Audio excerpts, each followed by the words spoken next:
Surgido na Suíça e na Alemanha, na década de 50, o estilo tipográfico internacional é ainda hoje um modelo muito utilizado na comunicação visual.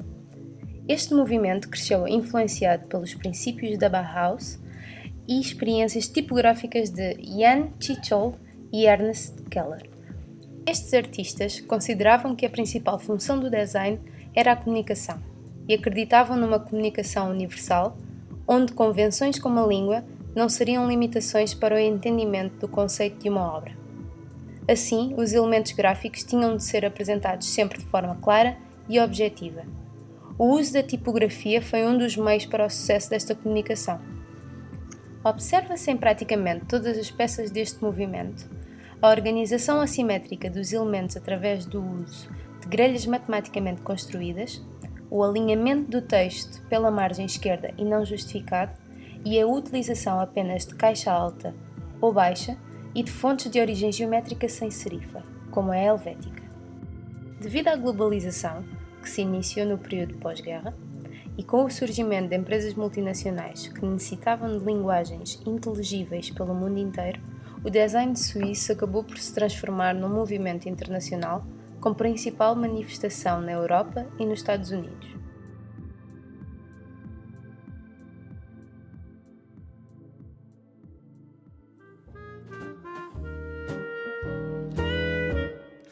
Wim Crouwel is the grand seigneur of the Dutch design world. Now, at the age of 83, he can look back on an extremely productive career. As a highly influential designer, as one of the founders of Total Design, Holland's first real multidisciplinary design studio, a studio in which complex issues were analysed from different angles, offering a totally integrated and systematic design solution. As a professor, educating generations of students at the Technical University of Delft, and as a director of the renowned Museum Boijmans van Beuningen in Rotterdam.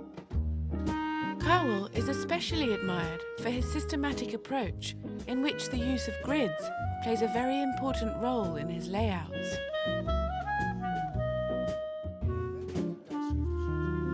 Here, Wim Crouwel and the prominent design critic Max Bruinsma visit an exhibition on 100 years of poster design at the Stedelijk Museum in Amsterdam. Mijn affiches zijn heel erg op tekst gebaseerd. En altijd probeerde ik om door middel van die tekst toch iets van een beeld te creëren. En bij Henri Michaud is dat heel duidelijk. Dat was een schilder die onder invloed van LSD werkte. En daardoor van die vreemde, vervloeiende teksten maakte. En toen dacht ik, als ik dan op mijn manier eens ga proberen te doen... door die teksten in elkaar te laten lopen en te laten vloeien. En daar heb ik een rand omheen gezet om er onscherpe effecten erin te krijgen. Ja. Alsof je een beetje daast naar die tekst zit te kijken. Wim Crouwel designed posters, brochures and catalogues for two major art museums. First for the Van Abbe Museum in Eindhoven, and from 1964 to 1985 for the Stedelijk Museum in Amsterdam. When he started to work for the Stedelijk Museum, he took a totally different path than his predecessor, director and designer Willem Sandberg. Ik vond het werk van Sandberg fascinerend altijd. Maar toen ik voor het Stedelijk moest beginnen... toen moest ik hem echt tegen afzetten ook. Hè? Moest ik echt zeggen, jongens, dat was Sandberg. Ik moet nou proberen toch iets totaal anders te maken. Want anders dan loop ik achter Sandberg aan. Toen dacht ik ga nu een ordeningsprincipe naar binnen brengen... wat zichtbaar moet zijn door al het werk heen. Dat stramien heb ik 1 keer in een affiche zichtbaar gemaakt. Ja. Het vormgeversaffiche. Ja. Dus al deze affiches zijn op dat stramien ontwikkeld. En een enkele keer heb ik het stramien uit het lood gezet... Ja, als een soort activisme aan de orde was. Ja.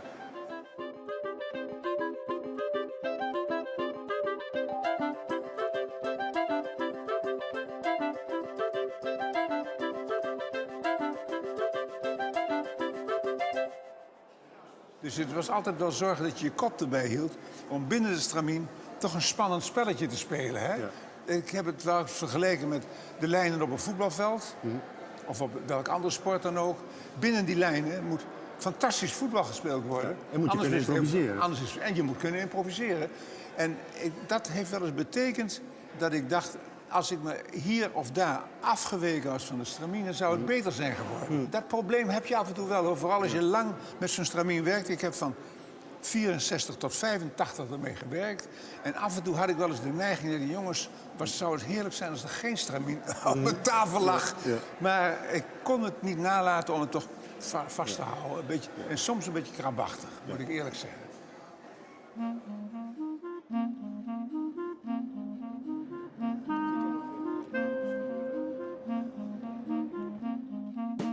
In 1956, Crowell saw the results of the first digital typesetter.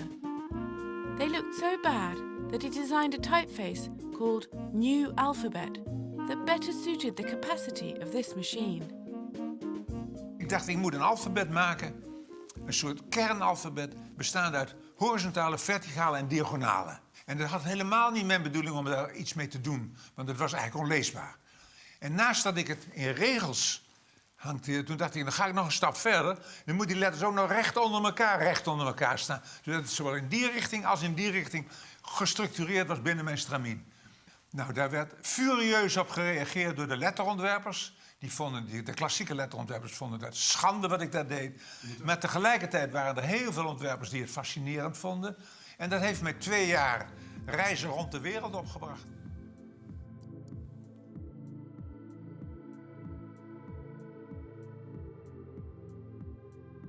Considerado dos maiores designers do século XX, Crowell abraçou uma nova modernidade para produzir design tipográfico, capturando a essência emergente dos computadores e da era espacial no início dos anos 60.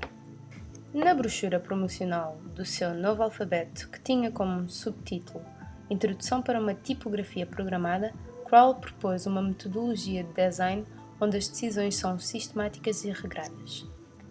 Nas palavras de Crowell, esta fonte foi over the top e nunca foi concebida para ser realmente usada. Era ilegível. Apesar disso, recebeu cobertura maciça e gerou controvérsia, atraindo muitos críticos da área. Pensou que seria interessante se as letras, para além de se alinharem na horizontal, também se alinhassem na vertical, implicando as letras terem todas a mesma largura. Esta seria a sua obsessão. Começou a desenhar as letras dentro de um quadrado, todas com o mesmo espaço entre elas e com a mesma largura de barra. Este processo resultou muito bem em algumas letras, mas começaram a surgir problemas em outras. As letras são baseadas em grelhas de unidades de 9 por 5, com inclinação de 45 graus, usados em alguns cantos. Não existe diferença entre as letras de caixa alta ou baixa. Com este alfabeto, é usada a quantidade mínima de informação para comunicar. É de notar que as letras U, V e W são muito similares com um mínimo de diferenciação. 20 anos depois, a fonte New Alphabet tornou-se novamente popular nas revistas de música em Inglaterra, tendo a banda Joy Division usado esta fonte na capa do seu single Atmosphere, em 1979, e do álbum Substance, lançado em 1988. Nestas capas, a fonte foi usada incorretamente. Algumas letras foram substituídas por outras, devido à difícil leitura e à não existência de um padrão reconhecido neste novo alfabeto. Em vez de estar escrito Substance, trocaram o A pelo 1 e o N pelo M. E no caso da palavra Atmosphere, mais uma vez trocaram o A pelo 1, o P pelo Z, o H pelo 8 e o M representado nem faz parte deste alfabeto. O póster Von Gebers foi criado em 1968, muito antes do advento do computador pessoal. A tipografia do cartaz tanto faz lembrar o tipo de letra em computador, como também é altamente profética da era digital. O formato do cartaz é visivelmente dividido em 2, com uma grelha padrão quadrada. A forma das letras aparentam ser digitalmente criadas, usando os quadrados da grelha. A grelha permite que as criações digitais sejam horizontais, verticais ou diagonais. A maioria das formas das letras é criada num padrão de 4 por 5. O alfabeto é single case e as letras apenas têm um espaço hairline entre elas.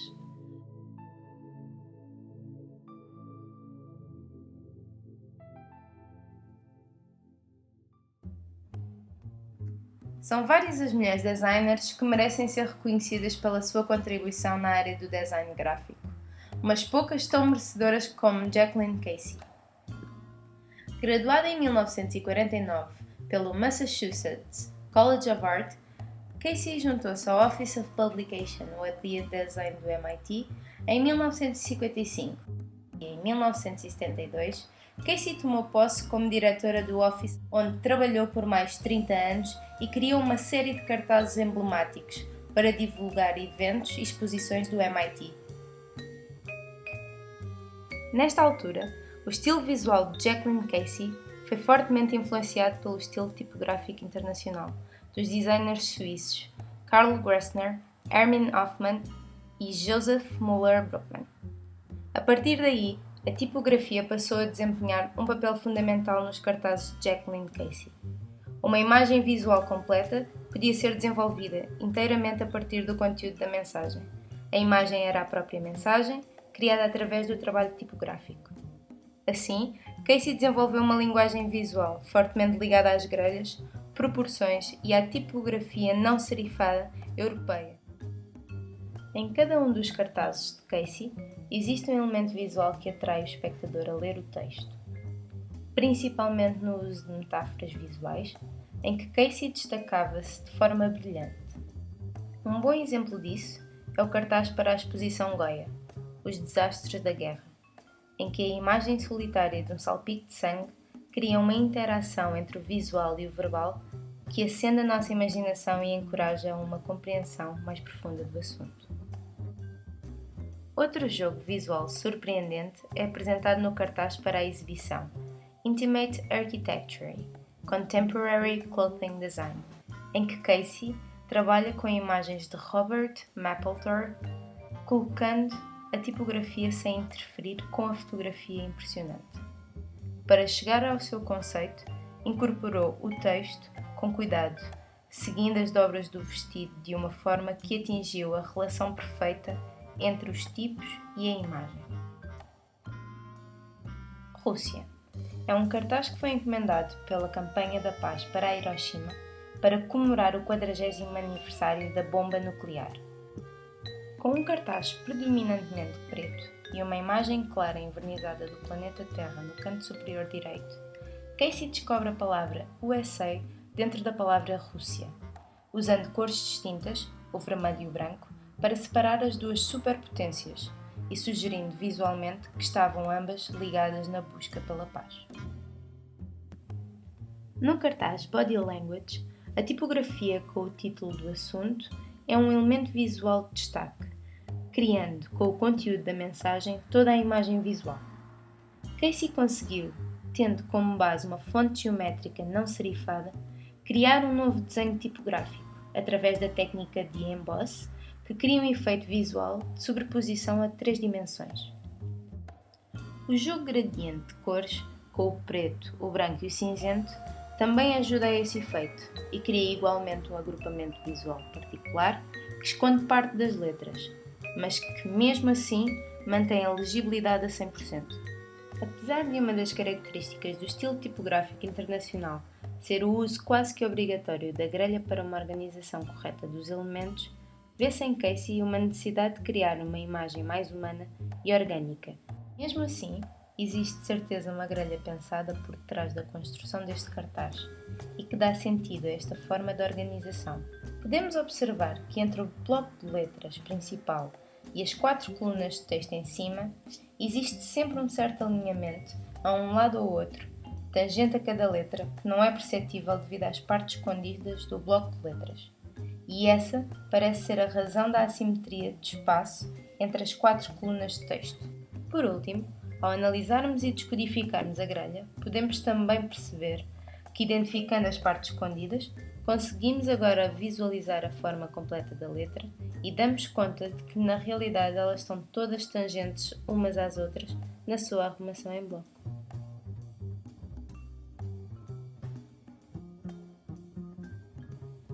Os pormenores do cartaz Big Drawings, no que toca à análise, são bastante semelhantes ao anterior. A criação da imagem visual de destaque a partir de elementos tipográficos, mesmo não tendo leitura, nota-se que as formas são partes cortadas de letras, e a relação entre a imagem principal com o texto informativo organizado em colunas segue o mesmo conceito que o anterior, tendo também como objetivo captar a atenção do espectador a partir da imagem maior, para que este tenha interesse em ler o texto mais pequeno. Ou seja, como acontece em vários dos cartazes de Casey, existe sempre um elemento visual maior de destaque que se torna principal no cartaz e tem o propósito de chamar o público para o assunto em questão. A escolha deste segundo cartaz deve-se também ao facto de querer destacar o elemento visual presente, em que Casey criou uma imagem abstrata e completamente nova, brincando apenas com as formas tipográficas, o chamado abstracionismo geométrico. Na grelha nota-se novamente uma assimetria propositada, onde o espaço entre as colunas de texto está dividido por distâncias que variam de 2 em 2. A seguir às primeiras duas colunas, existe o mesmo espaço de separação, e o mesmo acontece a seguir à terceira e quarta coluna e depois à quinta e sexta coluna, ficando a última já alinhada com a margem. Nas guias horizontais, percebe-se que a medida usada como referência foi a dimensão da forma quadrada, que pertence ao elemento visual principal. Essa proporção serviu para as divisões do cartaz referentes à linha do Y, nomeadamente no espaço existente entre os próprios elementos da imagem e entre a imagem e o texto informativo. Principalmente neste cartaz, é bastante visível a influência em Casey de Muller-Brockman, em que os arranjos gráficos são compostos por jogos tipográficos, intervalos de espaço irregulares que dão ritmo à imagem visual e a relação dessa imagem com o texto informativo sempre em letras pequenas. Estas características sugerem uma estrutura forte ao cartaz e ao mesmo tempo elegante. Casey conseguiu introduzir o humor das suas criações com uma concepção orgânica e bonita para a imagem do MIT. Hoje, exemplos do seu trabalho foram adquiridos para a coleção permanente dos museus Arte Moderna, Cooper Hewitt e para a Biblioteca do Congresso. O seu trabalho é também considerado em várias revistas de design gráfico, anuários e livros sobre a história do design gráfico. Durante as décadas de 50 e 60, os Estados Unidos transformaram-se num importante centro cultural e económico, o que impulsionou significativamente o design gráfico e editorial. Os artistas imigrados que fugiram ao nazismo trouxeram consigo os ideais do estilo internacional, mas como os Estados Unidos da América são um país muito grande e heterogéneo, estas influências traduziram-se de forma diferente da europeia, aproveitando e misturando também ideias do cubismo, surrealismo, pop art e jazz. Herb Lubalin nasceu em 1918 e formou-se na Cooper Union em Nova York. Foi tipógrafo, fotógrafo, designer gráfico, professor e diretor de arte. Sendo um dos mais influentes designers de sua época, participou em inúmeras exibições e ganhou diversos prémios, incluindo uma medalha da AIGA em reconhecimento da sua contribuição no campo do design. Poucos designers marcaram tanto a estética do seu tempo como Lubalin. O seu trabalho tornou-se conhecido por transformar palavras em imagens e produzir emoções, acentuando o significado do texto e da experiência visual. Embora a tipografia fosse o suporte que utilizava para comunicar, nunca se considerou tipógrafo, considerando que o que fazia era desenhar com letras. A International Typeface Corporation surgiu devido ao desejo de dignificar a profissão do tipógrafo. A primeira fonte editada pela ITC foi a famosa Avant-Garde Gothic. Esta fonte foi inicialmente desenhada em 1967 para o logotipo da revista Avant-Garde, a terceira revista em que Lubalin colaborou com o editor Ralph Ginzburg. Seguindo os passos das suas antecessoras, a Eros e a Fact, a Avant-Garde pretendia empurrar os limites da censura, arte e crítica social. Para criar o logotipo Avant-Garde, Lubalin inspirou-se na arquitetura e sinalética moderna dos aeroportos e na inclinação de um avião a levantar voo.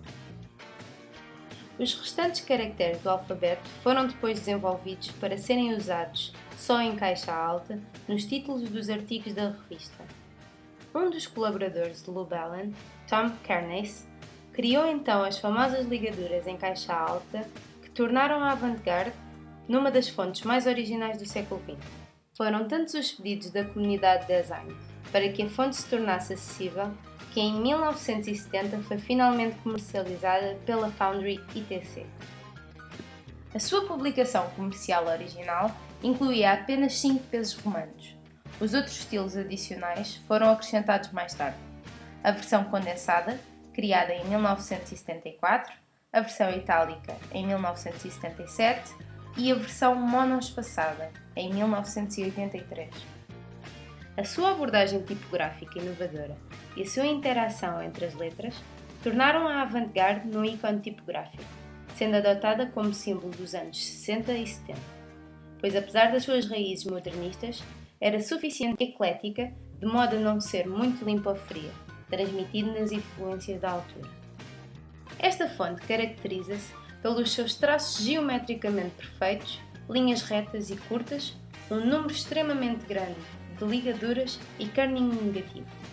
Outras características identificativas são a curvatura da cauda do Q, a abreviação dos descendentes e ascendentes, a altura reduzida da barra do G em caixa alta, os pontos retangulares no I e J em caixa baixa e o arco do R que não fecha, ao contrário do P. Por causa das suas formas geométricas puras, esta fonte é complicada de usar corretamente e pode causar fadiga quando utilizada em texto correto. Depois de ser lançada comercialmente, a fonte passou a ser usada em demasia e é comumente encontrada em soluções de design pouco equilibradas. Muitos dos designers envolvidos na sua criação e aperfeiçoamento consideram que a sua melhor aplicação é mesmo no logo original.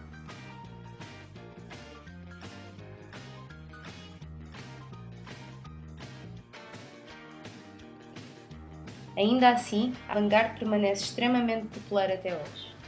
Normalmente, os exemplos com mais sucesso no seu uso são aqueles onde se exerceu alguma restrição. A lista de designers gráficos que se espalharam pelo mundo, divulgando e ampliando os princípios de funcionalidade, racionalidade e o apuro do estilo internacional é enorme. Banners, cartazes, logotipos, artes e publicidade em geral vieram-se a apropriar cada vez mais dos recursos tipográficos para comunicar.